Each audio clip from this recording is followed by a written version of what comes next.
जानोडी जमानावरला जीव हाय, उन्हात माले घेऊन जाय. जानोडी जमानावरला जीव हाय, उन्हात माले घेऊन जाय. मनी मोगरा माले काय मन समाय. नमस्कार, मी अपर्णा आणि मुंबई तरुण भारतमध्ये पुन्हा एकदा तुम्हा सर्वांचं खूप खूप स्वागत. बरं, बिग बॉस मराठीचा 6वा हा सीझन सुरू आहे आणि आणि या 7वा आठवड्यात सदस्य घराबाहेर गेलाय आणि सदस्य माझ्यासोबत आहे ते म्हणजे सचिन दादा. सचिन दादा, खूप खूप स्वागत मुंबई तरुण भारतमध्ये. आणि एलिमिनेशन झालंय, ऑफकोर्स ते आवडलं नसणार आहे तुम्हाला, पण घराबाहेर कसं स्वागत झालं? आणि ऍक्च्युली शॉकिंग माझं ऑफकोर्स. होतं बाहेर येणं.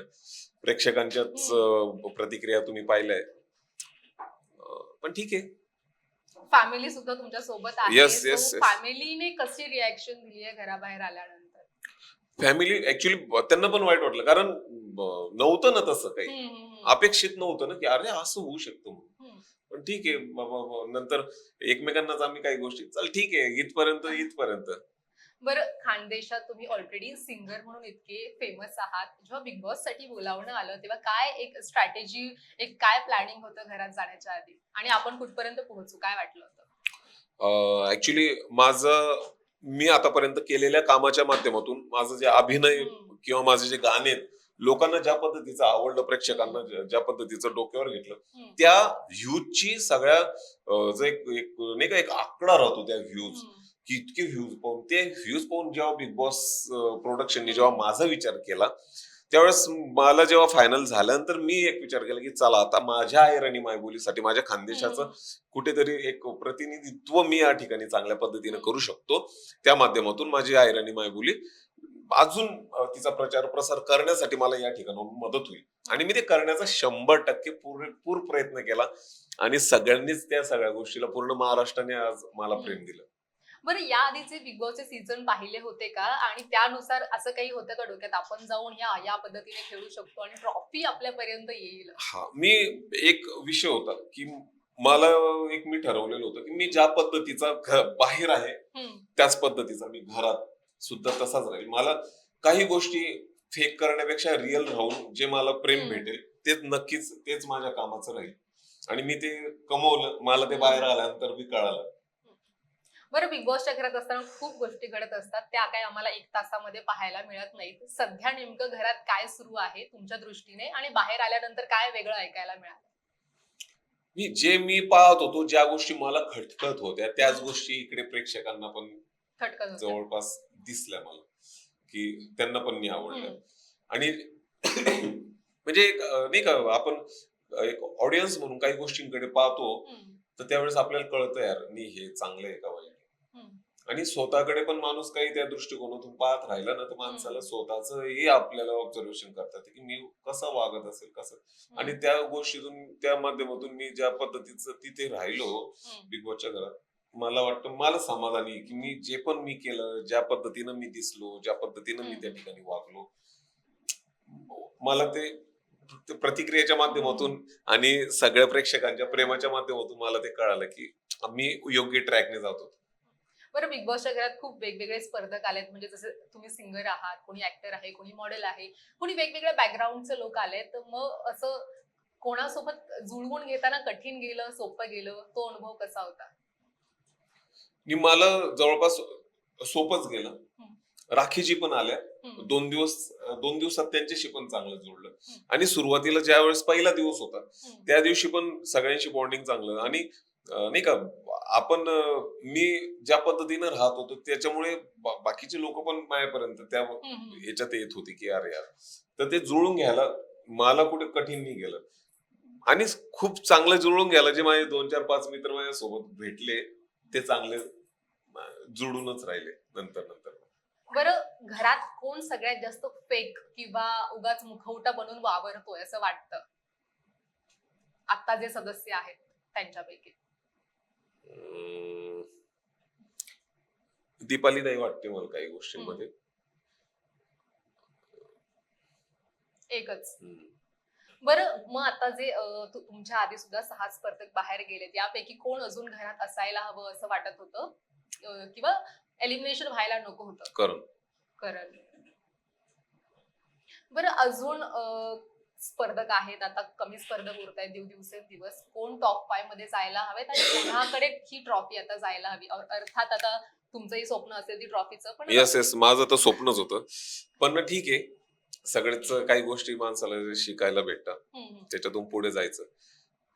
मला असं वाटतं प्राजक्ता, रोशन, सागर भाऊ, तन्वी वगैरे ह्याच्या 3-4 लोकांमध्ये ते पोटेन्शियल आहे. फक्त हम्म, यांनी आपल्या गेम मध्ये एक जो एक हम्म, स्ट्रॉंग पण आहे आणि त्या स्ट्रॉंग बनून योग्य स्ट्रॅटेजी करून पुढे हम्म. गेलं पाहिजे, तेव्हा हे गोष्टी. पण हे 3-4 लोक मला दिसतात. बरं, 6 आठवडे घरात झाले. आणखीन कुठल्या गोष्टी असं वाटतं की थोड्याफार कमी पडल्यात अजून पुढे जाण्यासाठी, अजून त्या करायला हव्या होत्या, असं काही वाटतंय? मी बऱ्याच अशा गोष्टी होत्या की की ते केल्या. मला जे एक तो जो प्रवास होता मी तो एन्जॉय पण करणं, हम्म, त्याच्यामध्ये तेवढं सिरियसनेस म्हणजे की नाही का आपल्याला गेम. मी हम्म, पाहतो मी बऱ्याच ठिकाणी टास्क खेळताना, काही गोष्टी हम्म, करताना, नॉमिनेशनचे काही मुद्दे मांडताना मी खूप त्या पद्धतीनं ते चालवत होतो. त्याच्यानंतर मी काही एन्जॉय करत होतो, हम्म, काही एंटरटेन करत होतो. तर हे होत होतं, हम्म. आपोआप घडत होतं. अजून राहिलो असतो तर अजून ज्या पण काही गोष्टी आहे त्या अजून ते मला मांडता आले असते. ठीक आहे.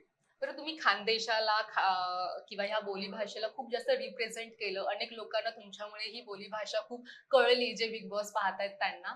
सो त्याविषयी काय सांगाल? तिकडे किती कौतुक झालं जेव्हा बिग बॉसच्या घरामध्ये जाणार हे कळलं, आणि काय सांगाल त्याविषयी ओव्हरऑल एक्सपिरियन्स? ऍक्च्युली म्हणजे खानदेश आणि माझं जे हे आहे, कारण मी बोलीभाषावर पहिल्यापासून जे आणि जे लोक बोलीभाषा बोलतात खानदेशातून एक वेगळं कनेक्शन आहे.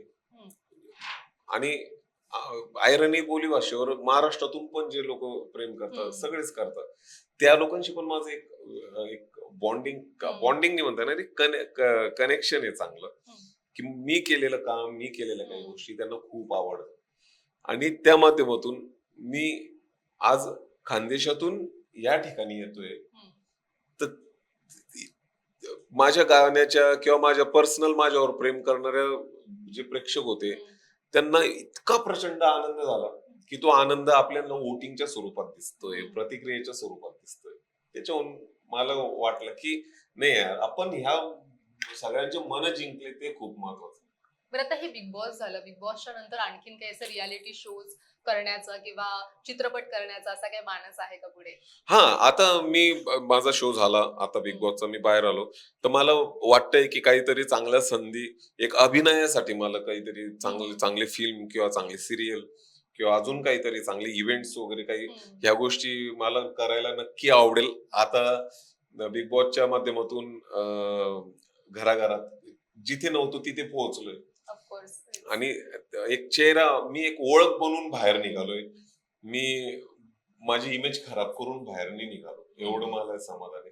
मग ती ओळख बनून जर प्रेक्षकांच्या मनामध्ये मी माझं जे पण आहे ते आहे, माझं काम, माझी कला, तर त्याचा नक्कीच मी जे नवीन काम करेल त्याचा कुठेतरी फायदा होईल आणि प्रेक्षकांना पण एक आतुरता राहील की आता सचिन अजून आपल्याला कोणत्या भूमिकेमध्ये किंवा कोणत्या प्लॅटफॉर्मवर अजून चांगला दिसेल. बरं, तुमची स्टाईल ही हटके आहेच आणि ती तुमच्या शर्टवर सुद्धा दिसते आज. अगदी तुमच्या गाण्याचे काही त्याच्यावरती कार्टून्स आणि हे सगळे रेखाटलेले आहेत. काय वैशिष्ट्य आहे या शर्टचं आणि काय सांगाल? माझं गेल्या मे महिन्यामध्ये म्हणजे गेल्या वर्षी माझं रस प्याला म्हटलं माझं हे गाणं खूप हिट चाललं होतं. तर सुमयाने मला हे शर्ट बनवून पाठवलं. मला गिफ्ट दिलं. ऍक्च्युली मीच गेलो होतो पुण्याला त्यावेळेस, तिने ते तयार करून ठेवलं होतं, मला ते दिलं आणि ते शर्ट मी चांगल्या ठिकाणी कुठे वाटलं तेव्हा घालतो, कारण त्या गाण्याचा खूप सारा क्रेज होता आणि ती मग चला घालू म्हटलं. आणि ही तर स्टाईल माझी नेहमीच आहे. बाळी काही गळ्यातलं चेन वगैरे आवडतं, जरा प्रेम मध्ये चांगलं वाटतं. सो त्याच्याच आम्हाला एक दोन ओळी ऐकायला आवडतील जाता जाता. जानोडी जमानावरला जीव हाय, उन्हात माले घेऊन जाय. जानोडी जमानावरला जीव हाय, उन्हात माले घेऊन जाय. मनी मोगरा माले काय मन समाय. रस प्याला ये म्हणलं माय, रस प्याला ये म्हणलं माय, रस प्याला ये म्हणलं माय. सचिन रस प्याला ये म्हणलं माय. खूप छान. Thank you, thank you so much पुढच्या Thank you. सगळ्या वाटचालीसाठी. Thank you thank you thank you